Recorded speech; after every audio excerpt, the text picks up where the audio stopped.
We do have to prepare spiritually. We got to get prepared for it. I do joke around a lot, and, that's just my way of dealing with heavy subjects like this. The lunatic left is now more vicious than anything. We've got all these things amidst all this craziness. I mean, we got to take some time to just lighten up and laugh when we can. I'm not trying to make a joke about it, but I did post a meme. It says, future site of the 2020 Democratic Convention, Camp Delta, Guantanamo. I mean, Gitmo is in the future. Trust me when I tell you that. Absolutely. This is why they're expanding Gitmo. Why has so much money been poured into Gitmo all of a sudden? And, again, there's certain assets that have to be in place because you just can't go rounding up people and have no place to put them. Or, have the justice system, whether it's civil or military, not prepared to handle this workload and then not have the cases ready. Well, that's right. And another thing we always get asked is, what is the deal with Jeff Sessions? Now, I know he's set to speak today and this afternoon. We're recording Tuesday morning, so I have no idea what that speech is going to be about, but I do believe that he is working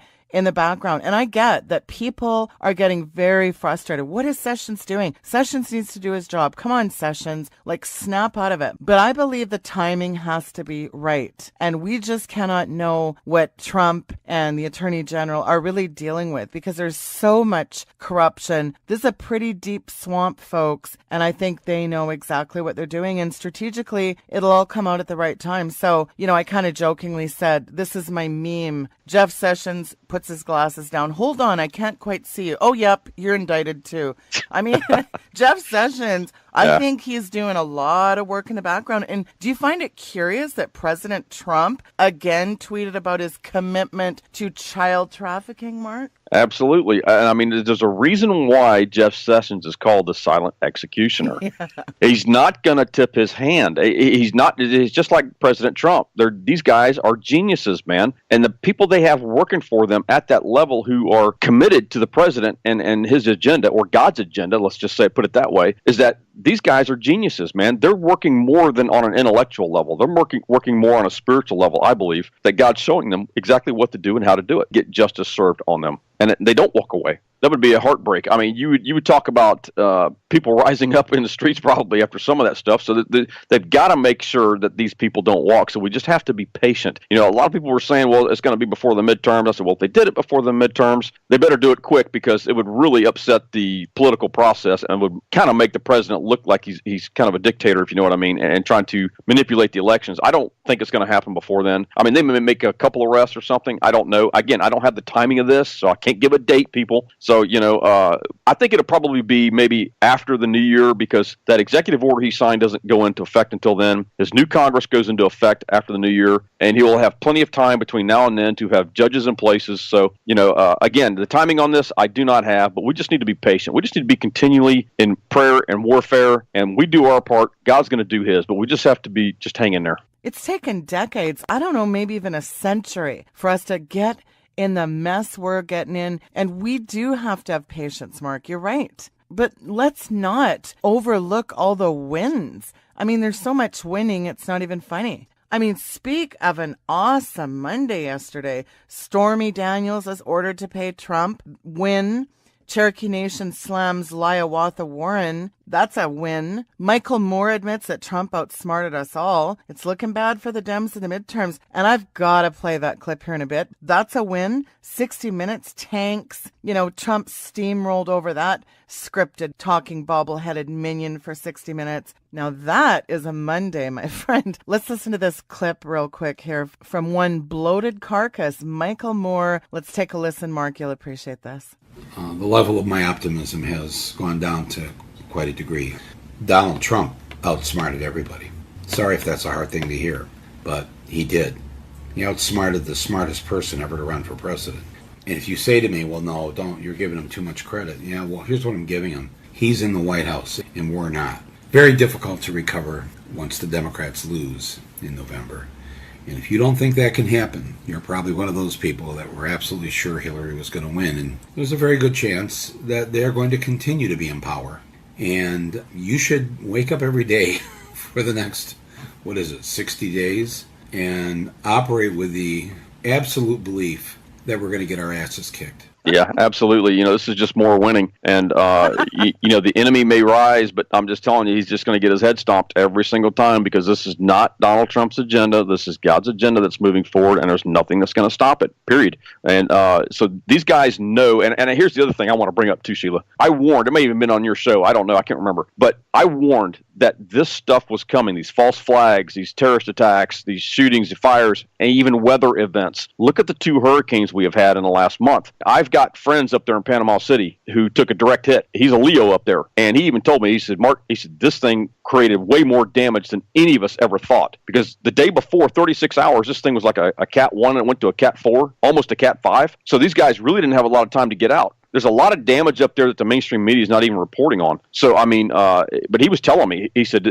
I would have never expected this in a million years, this bad. It wiped them out. And he says, they're being told right now in the Panhandle, it will be months before they get power back on, because they're having to rebuild the power from the ground up. Now, what does that tell you? This is not coincidence that it's hitting the Panhandle of Florida, folks, and then it curves over to the Carolinas again. The Panhandle of Florida is the most conservative part of Florida. I've been saying this for a long time. Pray for Texas, pray for Florida. There's a direct assault on these 2 states because because Florida's a swing state, and they're trying to turn Florida blue. Also, that guy Gillum, who's a communist, who is running for governor of Florida, they're trying to get him in by taking away that red vote up there. So we need to be praying for these guys. And I even asked him, I said, you guys going to be able to vote? He says, if we do, I don't know how we're going to do it. So they were going to have to bring in tents maybe with paper ballots and guard it with the National Guard. I don't know. But again, this is an all-out assault to try and steer these elections. They're going to do anything they can between now and the elections. It's going to be very intense right now, and we need to be in prayer over that. Well, Hurricane Michael, I think it's important people know that. Go look up Dane Wigington, folks. Yes, 6 days ago, he did a really interesting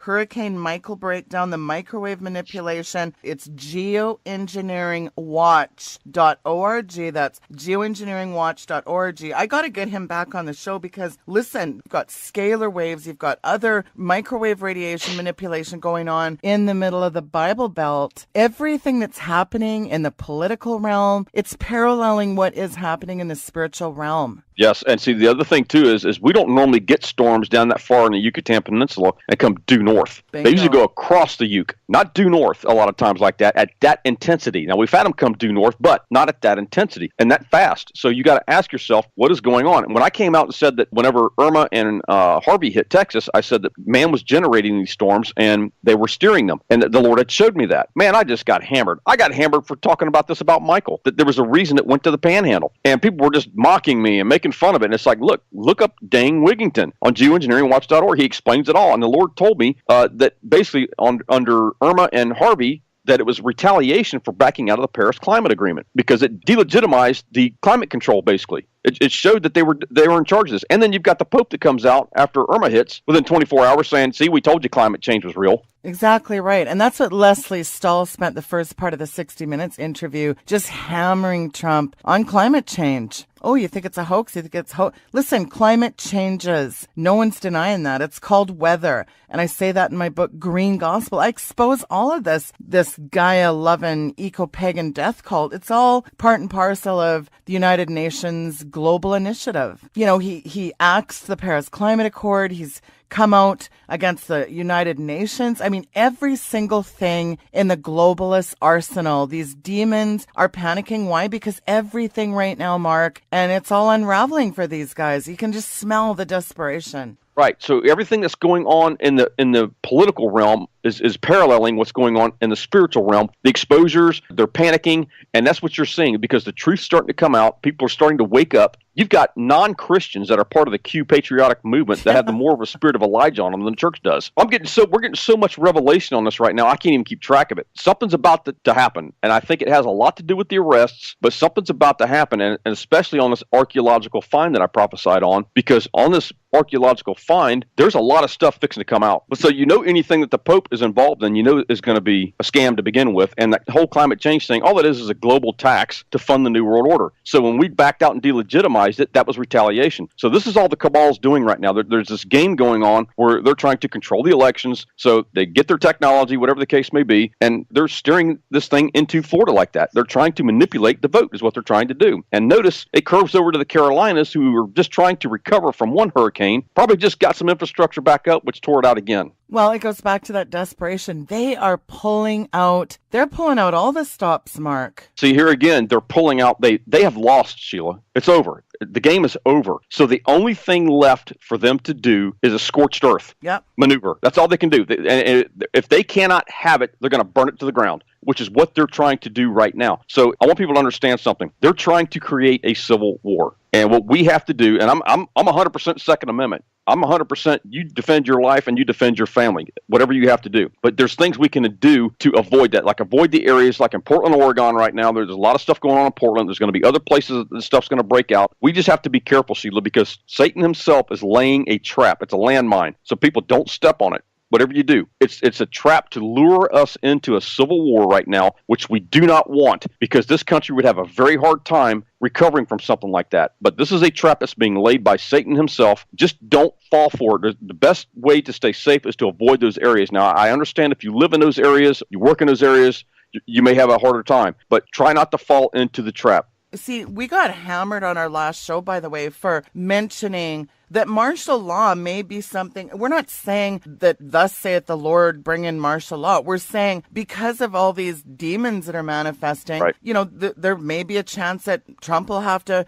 bring in some. I mean, you saw these trucks that were, did you see those hoses they turned on Antifa in some of these cities? Let me tell you something right now. Antifa's got nothing on what is going to happen when some of these military tribunals are over with and the arrests start being made. All hell is going to break loose, and that is a fact. Well, and that's the whole thing. That's what I've been warning people about, this civil unrest, but especially when the arrests start. Now, could we have martial law? Yes, we could. We could have martial law for the whole country, or we could have martial law for parts of the country. I do not know. God has not shown me anything specific. But if martial law does come, it's for a reason and a purpose. And I've been saying this also, Sheila. What the enemy meant for bad, God's going to use for good. See, everything that the Obama and Clinton had planned for us, what is going to be used against them. They were going to use martial law, like we've talked about before, to round Christians up, to round those who would resist them. Well, now it's being turned against them at this point. So now God's going to use the martial law to go rounding up the corrupt. And that's what people have to understand, that it's not a bad thing that if he declares martial law at this point, because this is when the roundup is going to take place for all these people who are corrupt.